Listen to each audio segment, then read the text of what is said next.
Дорогие друзья, от имени Международной организации Варгана сердечно поздравляю с Днем Государственности Республики Саха. В этот знаменательный день 1990 года была провозглашена Декларация о государственном суверенитете. В октябре 1991 года был учрежден пост президента республики, и название республики было изменено на Республика Саха-Якутия. Не случайно в 1990 году также был создан Центр и музей хумуса.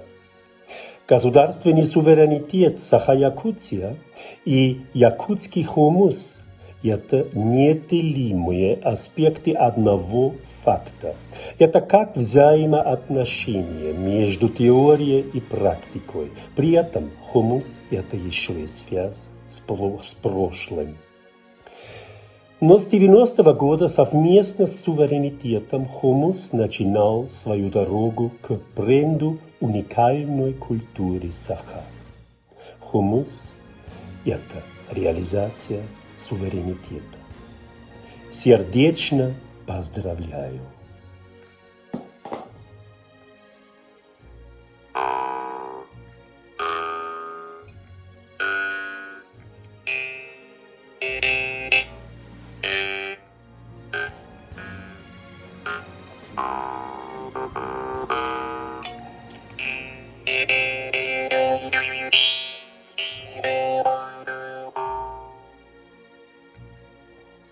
Поздравляю!